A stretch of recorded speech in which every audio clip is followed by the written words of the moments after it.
오늘 본문의 말씀은 시편 27편 1절에서 14절까지의 말씀입니다.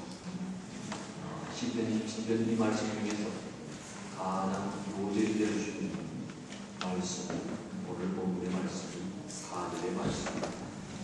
그래서 오늘 우리는 다시 한번 4절의 말씀을 보겠습니다. 내가 여호와께 바라는 한 가지 그것을 구하리. 곧 내가 내 평생에 여호와의 집에 살면서 여호와의 아름다움을 바라보며 그의 성전에서 사모하는 그것이다. 이 시편 27편은 다윗이 여러 시편 중에서 자신이 체험했던 신앙의 간증들을 담고 있는 것입니다. 그래서 24번째 다윗의 신앙의 고백과 그의 간증이 담겨있는 말씀이 시편 27편 오늘 본문의 말씀입니다. 다윗의 생애를 보면 그는 소년 시절부터 노년에 이르기까지 언제나 전쟁터에서 사는 시간이 왕궁에서 사는 시간보다 더 많았습니다. 그래서 전쟁터에서 많은 시간을 보내야 됐던 다윗이기 때문에 옛날이나 지금이나 전쟁이라는 것은 무섭고 두렵고 공포가 있는 것이 당연합니다. 오늘 현대전이라고 해서 두려움과 공포가 없는 것이 결코 아닙니다. 옛날에 창과 칼을 가지고 싸운 전쟁이라고 해서 결코 두려움과 공포가 없는 것은 아닙니다. 전쟁터는 옛날이나 지금이나 전쟁터에는 두려움과 공포가 있기 마련입니다.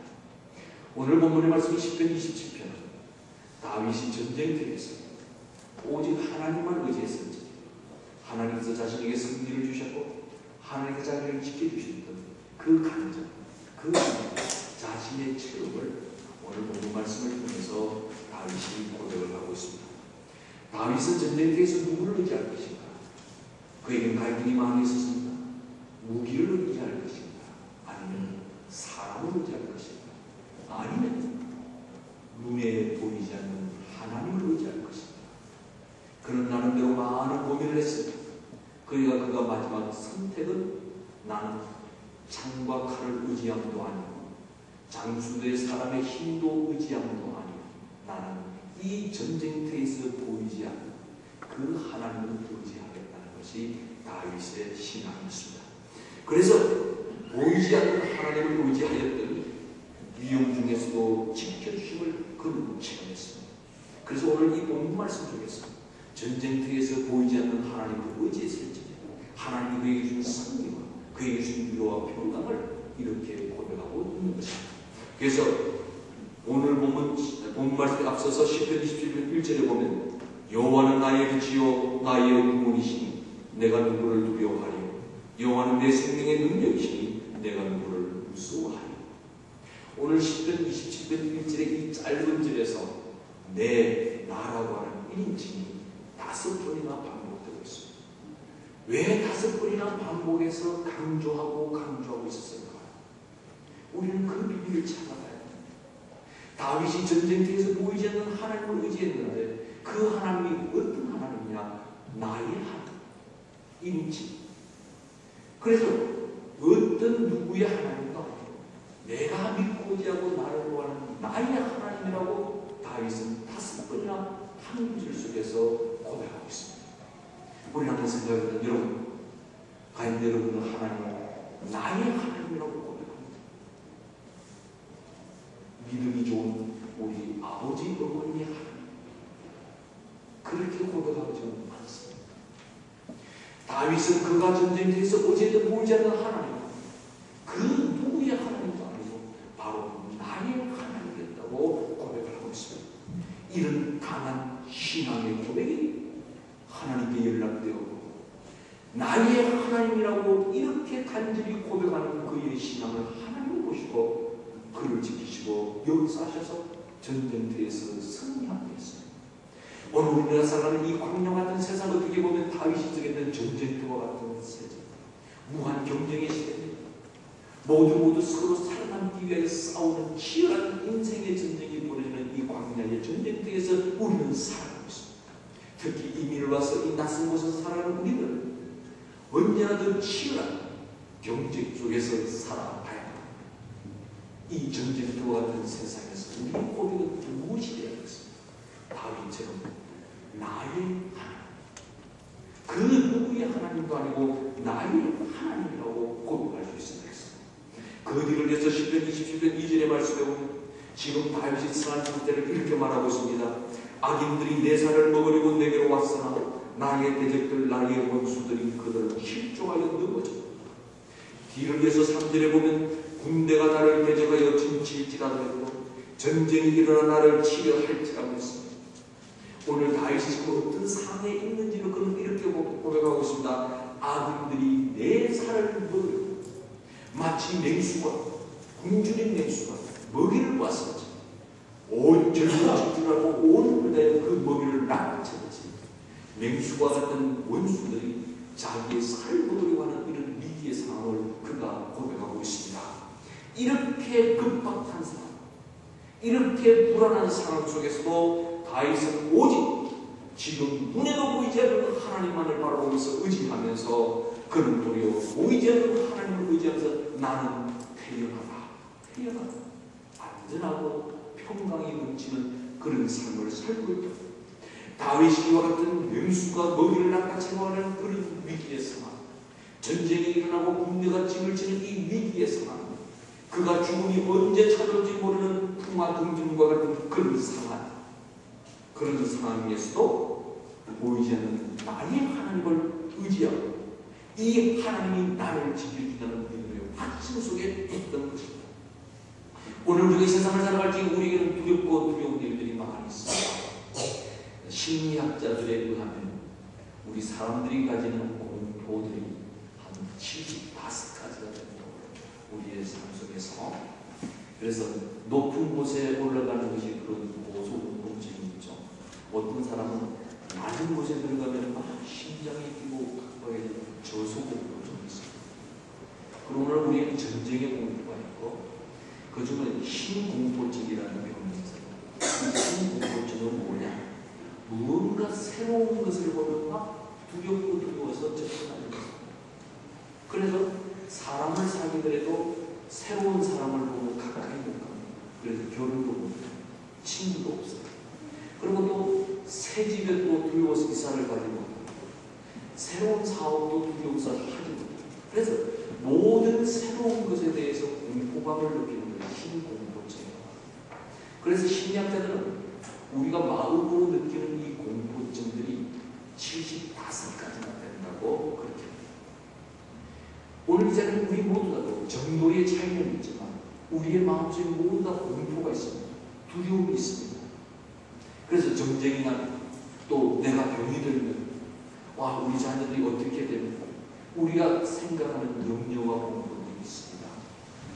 그런데 다윗은 이런 위기와 공포 속에서 여호와는 나의 빛이요 나의 구원이시요 내 생명의 능력이 있습니다. 내가 누구를 무서워하리라. 자기는 이런 공포들을 무서워하지 않는다. 그 무서워하지 않는 이유가 뭐냐? 하나님이 나의 하나님, 나는 그의 뜻이고 하나님이 내 주인입니다. 하나님이 나의 하나님이기 때문에 나를 지켜주시기 때문에 이런 공포 속에서 나는 두려워하지 않는다고 말하고 있습니다. 그래서 다윗은 항상 하나님 앞에서 자기의 신앙을 고백할 적에 그 주어는 나의 하나님, 나의 하나님이었습니다. 오늘 많은 기독교인들이 있고 많은 성도들이 있습니다. 그런데 하나님을 나의 하나님이라고 고백하는 사람들이 많지 않습니다.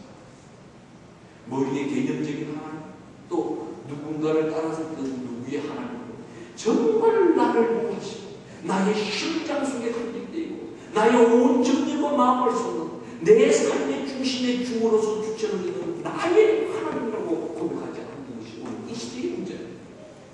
다윗은 보이지 않는 하나님을 나의 하나님이라고 그처럼 5번이나 반복해서 고백했습니다. 근데 그때가 평안하고 좋을 때가 아니라 이런 전쟁의 공포 속에서 그가 나의 하나님이라고 고백했습니다. 그래서 오늘 우리들도 이 세상을 살아갈 때 여러분의 사업장에서나 여러분의 삶의 현장에서 또 여러분 가정에서 오늘 우리는 이 재난 안에서 하나님을 누구의 하나님으로 고백하느냐가 우리의 삶의 가장 중요한 문제입니다. 나의 하나님으로 고백할 수 있으면 됐습니다. 그 다음에 3절에 보면은 전쟁이 일어나 나를 치게 할지라도 나는 여전히 회개를 합니다. 성경에 보면 이 전쟁에 대한 말이 102번이나 나옵니다.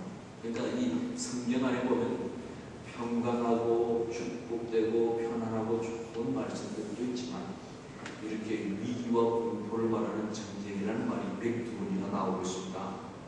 다윗이 전쟁이 일어나도 이런 공포와 위기 속에서 태어날 수 있었던 것은 나의 하나님이 나를 지키고 보호한다는 믿음의 확신 때문입니다. 전쟁이 일어나면 우리의 모든 생명이 위태로워지고 걱정도 많습니다. 그러나 태연할 수 있었던 것은 무엇입니까? 오늘 본문의 말씀에 그 대답이 있습니다. 다윗에게는 단 한 가지의 소원이 있었습니다. 하나님의 집에서 하나님의 이름을 높이는 것이 다윗의 단 한 가지의 청하고 바라던 소원이었습니다. 그래서 오늘 본문의 말씀인 시편 27편 4절에 보면 내가 여호와께 바라는 한 가지 일 그것을 구한다고 했습니다. 다윗이 하나님께 바라는 한 가지 일, 하나님께 간절히 청하고 바라는 한 가지 일, 그것은 무엇이느냐?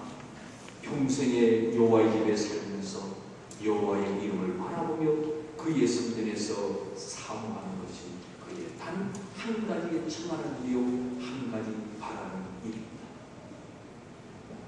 여러분, 만일 하나님께서 한 가지 소원을 들어주겠다고 여러분에게 말씀하신다면 나의 한 가지 소원이 무엇이라고 하나님께 말씀하겠습니다. 다윗은 내 평생에 하나님께 간절히 청하고 싶고 하나님 내가 이것을 너무나 간절히 바랍니다고 하는 한 가지 일이 있었는데 그것이 뭐냐? 여호와의 집에서 사는 여호와의 집에서.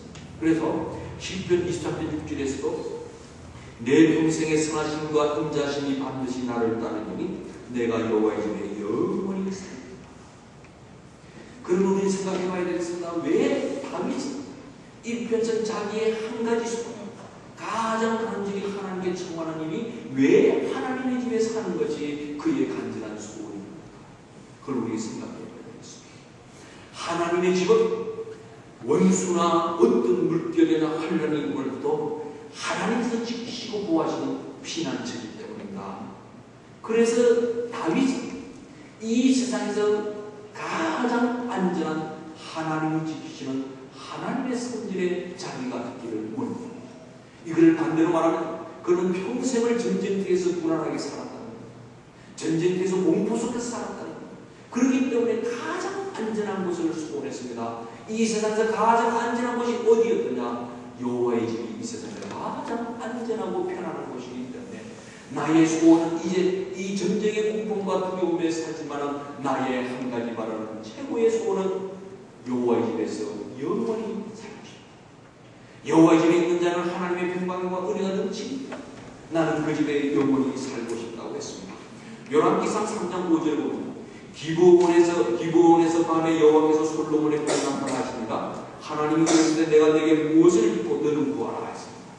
하나님께서 솔로몬에게 나타나서 너에게 무엇을 주겠다 한 가지 소원을 말해봐라 했습니다.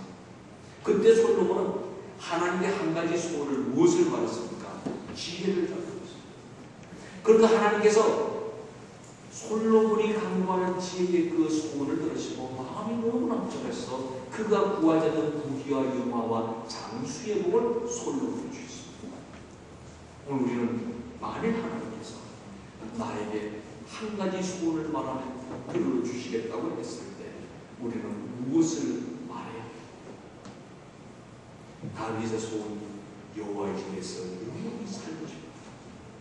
하나님께서 오늘 우리에게 이같이 좋은 아름다운 예배당을 주셨습니다.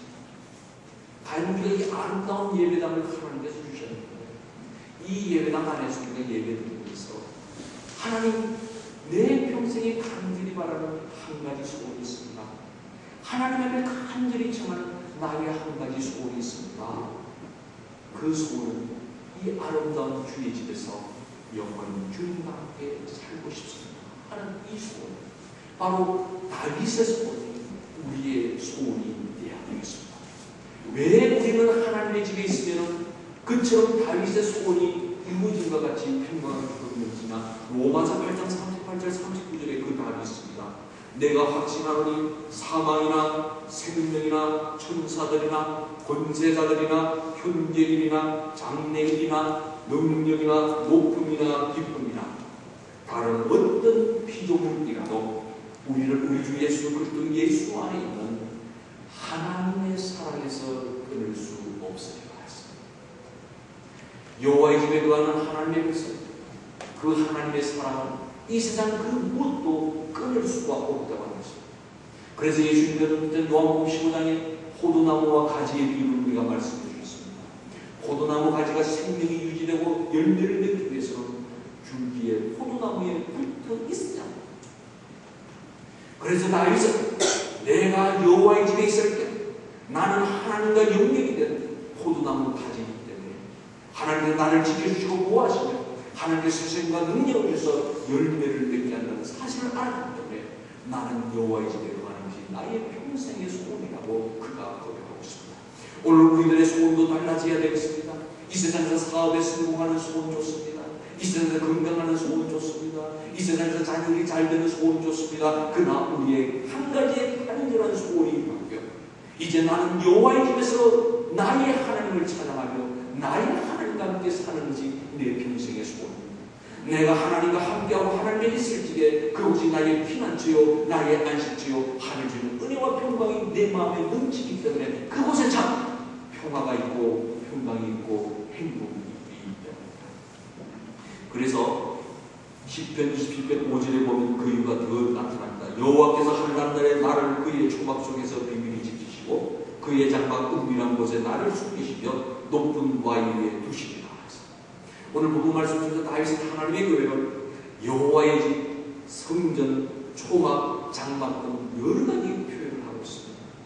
바로 이 대적들이 자기를 맹수와 같이 삼키려고 하고 여러 가지 공포와 어려움이 있는 이 환난 속에서 내가 여호와의 집에 거할 때 그곳이 참 안전한 곳이라는 것을 말하고 있습니다. 한번 물어보겠습니다. 여러분, 제3차 세계대전이 나면 우리가 어디로 피하면 과연 우리가 제3차 세계대전이 핵전쟁이 일어나서 여러분이 안전하게 피할 곳이 있을까요? 그 옛날 총을 가지고 싸우는 전쟁이 아닙니다. 이제는 레이저 총이 나와서 쏠 전쟁, 이제는 하늘에 떠있는 인공위성이 전쟁을 하는 시대입니다. 그래서 별들의 전쟁. 과연 여러분이 전쟁이 일어났는데 만일에 제3차 세계대전이 일어난다고 하면 어디에 피하면 안전하겠습니까? 어디에 피하면 생명을 구할 수 있겠습니까? 이 지구상에는 안전하게 피하는 것입니다. 그래서 다윗은 여호와의 집에 나는 피하, 여호와의 집에 나는 안전히 거하라. 그곳에서는 이 전쟁의 어떤 공포와 어떤 두려움도 하며주는 나의 안식과 위로와 평강이 있는지 나는 그 집에서 평생 사는 것이 나의 소원이라고 말하고 있습니다. 10편 20편 6절에도 또 이렇게 고백합니다. 이제 내 머리가 나를 둘러싼 내 원수에 들리다. 여러 가지 전쟁의 공포가 어려움 속에서도 다윗은 비굴하게 머리를 숙이지 않습니다. 머리를 듭니다. 여러분, 홍수가 나서 온 나라가 물천지가 됐습니다. 여러분들이 홍수에 떠내려가고 있습니다. 산 한 푼이 뭘 겁니다. 우리 이렇게 생각해요. 우리의 얼굴이 물 밖으로만 나와 있어도 어떤 홍수가 오고 어떤 파도가 벌어도 절대 죽지 않습니다. 머리가 물속에 들어가면 반드시 죽게 됩니다. 지금 다윗은 머리를 들고 하나님을 향해서 머리를 들고 나는 결국 머리를 숙이지 않아요. 오늘 이 세상을 살아가면서 머리를 숙이고 살기가 너무나 많습니다. 땅을 바라보면서 머리를 숙일 때가 너무나 많습니다. 세상의 쾌락을 바라보면서 머리를 숙일 때가 너무나 많습니다. 우리는 세상의 것을 위하여 머리를 숙일 때가 너무나 많습니다. 다윗은 이 전쟁의 공포 속에서 결코 머리를 숙이지 않아요. 나는 머리를 들어서 하나님을 바라본다. 그렇기 때문에 그는 그 전쟁의 어둠처럼 됐고 그의 믿음이 흔들리지 않고 그의 생명이 위태하지 않아요. 오늘도 마찬가지입니다. 오늘 우리가 살아가는 신앙의 길은 아스팔트와 같이 평탄한 길이 아닙니다. 어떻게 보면 바위와 돌덩이들이 많은 비포장도로와 같습니다. 이 길을 가려면 울퉁불퉁 우리의 모든 신앙이 흔들릴 때도 있고 먼지가 나서 가슴이 답답할 때도 있습니다. 그러나 중요한 것은 머리를 들어야 됩니다. 머리를 들어서 여호와를 바라봐야 됩니다. 머리를 들면 결코 노아의 시대에 홍수가 온다고 할지라도 머리가 물속에 빠지지 않으면 살 수가 있습니다. 그래서 다윗은 나는 머리를 듭니다. 누구를 향하여? 여호와를 향하여. 오늘 우리는 이 세상을 떳떳하게 살아야 되겠습니다. 오늘 이 세상에서 자신 있게 살아가야 되겠습니다. 오늘 이 세상이 전쟁터와 같은 이 세상을 결코 세상의 것을 바라보면서 머리를 숙이는 자가 되어서는 안 되겠습니다. 우리는 머리를 들어서 여호와를 바라볼 적에 우리의 생명이 유지된다는 것을 잊지 말아야 되겠습니다. 그래서 7절에 그는 이어서 여호와여 내가 소리내어 부르짖을 때에 들으시고 또한 나를 긍휼히 여기사 응답하소서. 소리를 내어서 부르짖는 날이 뭡니까? 다윗은 고개를 들어서 여호와를 향하여 소리를 질렀다고 했습니다. 무엇입니까? 하나님께 부르짖고 기도했다. 전쟁의 공포 속에서 땅을 보고 머리를 숙이지 않고 여호와를 바라면서 고개를 들고 그냥 있었던 것이 아니라 부르짖었습니다. 소리내었습니다. 기도했습니다. 그래서 잠언 18장 10절에 여호와의 이름은 경관망대라 오이는 거리로 달려가서 안전함을 얻으리라 했습니다. 그 옛날 칼과 창으로 싸울 전쟁 때 가장 안전한 곳이 망대입니다. 높은 곳에 올라가서 보면 적들이 쳐들어오는 것을 볼 수 있게 하는 거죠. 그래서 여호와는 경관망대라 어떠한 적들이 쳐들어오는지를 볼 수 있고 자기를 지킬 수 있는 가장 안전한 망대라고 말하고 있습니다. 오늘 우리가 왜 기도해야 되냐? 기도하는 자에게는 여호와가 경관망대가 되어서 그의 눈을 열어줍니다. 그의 마음을 열어줍니다. 그래서 어떤 적들이 나에게 쳐들어온지를 보게 합니다. 기도하는 자는 영안이 열려집니다. 기도하는 자는 하나님의 뜻을 보게 됩니다. 기도하는 자는 내가 참 위기를 깨닫게 됩니다. 그래서 경관망대라고 말씀하고 있는 겁니다. 오늘 우리에게 가장 문제는 보지 못하는 것이고 깨닫지 못하는 것이고 우리의 문제입니다. 우리가 눈이 감겨져 있고 잠이 들어있습니다. 아무리 원수가 오고 위기가 오도 우리는 깨닫지 못합니다. 그래서 당할 수밖에 없습니다. 다윗은 전쟁의 공포와 전쟁터 속에서도 경관망대같이 기도하는 눈이 열려있는 사람이기 때문에 적을 보지 않습니다. 골리앗을 보지 않습니다. 여호와를 바라봅니다. 그래서 힘과 능력으로 승리할 수 있습니다. 오늘도 마찬가지입니다. 고개를 들어서 여호와께 부르짖을 때 하나님 우리의 영의 눈을 열어주셔서 우리의 상황을 보게 하시고 대처하게 하시고 하나님을 알게 하시고 하나님이 말하는 피난의 길로 피난할 수 있다는 것을 잊어서는 아니 되겠습니다. 그래서 8절에 또 이어집니다. 너희는 내 얼굴을 찾으라 하실 때에 내가 마음으로 주께 말하되 여호와의 내가 주의 얼굴을 찾으리라. 그 다음에 이제 여호와를 바라보면서 여호와께 부르짖고 그 다음에 다윗은 무엇했냐? 여호와의 얼굴을 찾으라. 이 말씀은 참 이야기입니다. 왜 하나님의 얼굴을 찾으라? 보고 싶은 사람은 무엇을 생각합니까? 얼굴을 찾습니다. 그래서 하나님의 얼굴을 찾습니다. 전쟁터 속에도 하나님이 보고 싶어서 하나님의 얼굴을 찾습니다. 우리가 성경에 보면 노아를 봐보면 노아는 뭐든 하나님의 얼굴을 찾는 사람이었습니다. 그래서 9절에 보면 주의 얼굴을 내게서 숨기지 마시라. 다윗은 왜 전쟁터에서 하나님의 얼굴을 바라보고 하나님의 얼굴을 숨기지 말고 얼굴을 보여달라고 했습니다. 우리가 성경에 보면 노아의 시대에 보면 노아는 그 당시의 악인들은 하나님의 얼굴을 찾지 않았습니다. 그래서 하나님께서 얼굴을 돌리셨습니다. 그래서 그만 멸망당했습니다. 근데 하나님의 얼굴을 찾는 자는 노아였습니다. 하나님께서는 노아에게 얼굴을 돌리지 않았습니다. 우리는 다윗과 사울을 비교할 수 있습니다. 다윗은 이처럼 하나님의 얼굴을 찾으면서 하나님 나에게서 얼굴을 돌리지 마십시오. 하나님 늘 보고 싶습니다고 이렇게 신앙을 고백했는데 사울은 멸망당하고 실패했습니다. 하나님께서 사울에게서 얼굴을 돌렸습니다. 얼굴을 돌렸다는 것은 무엇입니까? 버리고 포기했다는 것입니다. 그래서 다윗은 하나님 보고 싶습니다. 얼굴을 돌리지 마십시오. 이 말은 하나님 나를 보이게 하지 마시고 늘 나와 눈을 마주치고 나와 교제하고 나와 대화해 주십시오. 왜? 이 전쟁의 공포와 두려움 속에서 내가 나의 하나님이 아니고서는 이 공포를 이겨낼 수 없고 나의 하나님과 얼굴을 마주치지 않고서는 내가 두려워 떨 수밖에 없고. 찰스 알레네가 박사는 하나님의 얼굴을 찾지 않는 현대 기독교인들에 대해서 그 신앙 형태를 조사해서 이런 걸 썼습니다. 한번 들어보시기 바랍니다. 교인 중 20%는 교회 출석을 하지 않고, 한번 들어보십시오. 우리 교회도 최소한 20%는 항상 빠져요.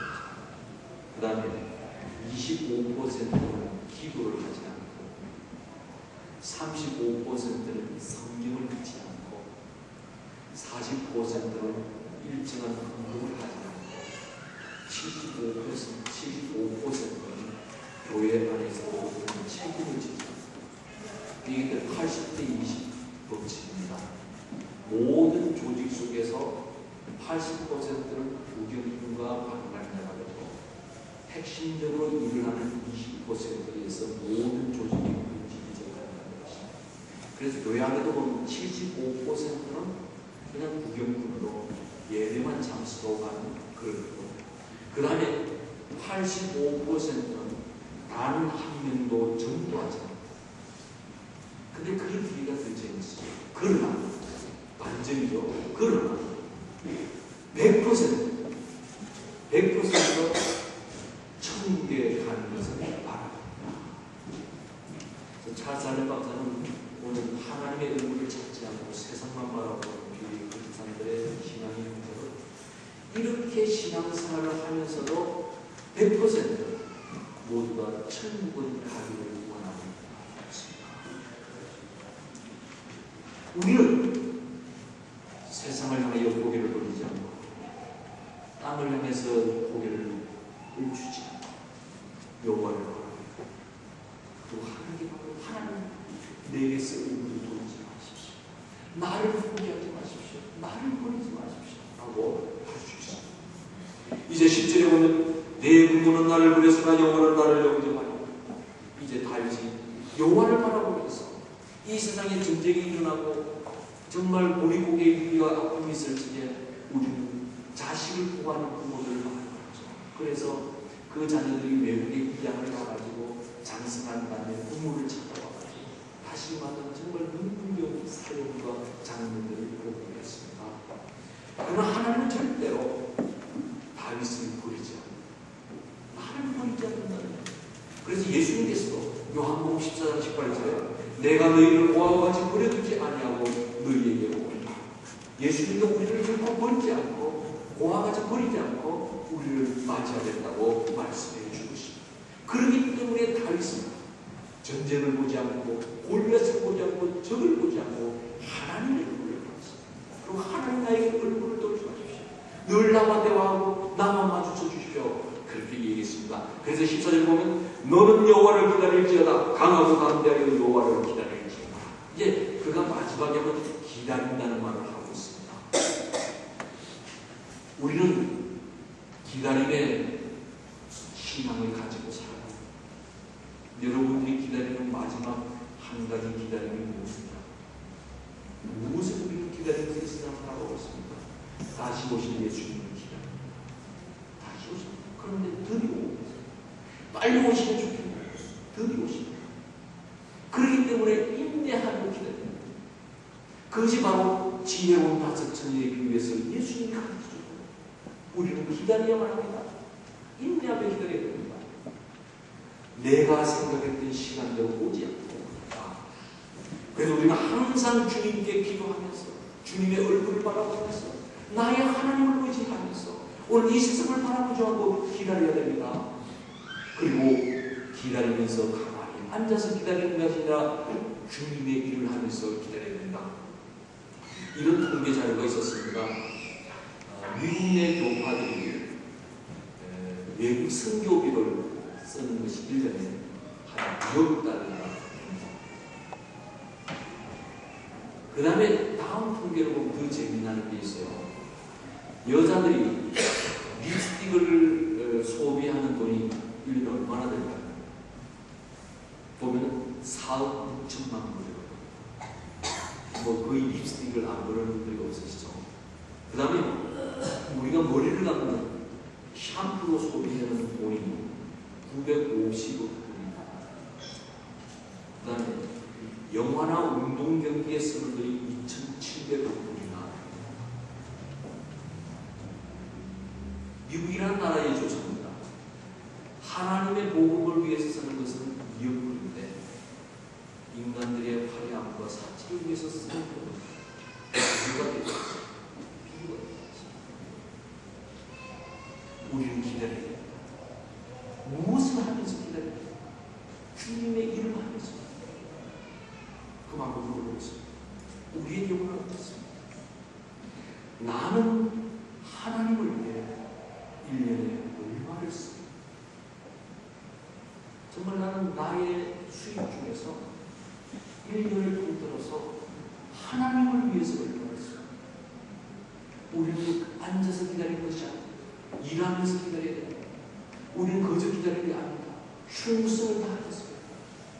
그런데 내가 주의 일을 하기 위해서 이전에 난 얼마를 씁니다. 정말 여호와를 나의 하나님으로 내가 여호와의 집에서 이 사는 한 가지의 소원을 가지고 살아가는 진정한 그렇잖아요. 몸과 마음과 물질을 통해서 기다리는 사람. 나의 모든 것을 아까워하지 않으면서 주의 사업을 위해서 올바르게 쓰면서 기다리는 사람입니다. 우리는 다시 한 번 더 정말 강하고 담대한 모습으로 우리는 여호와를 기다려야 됩니다.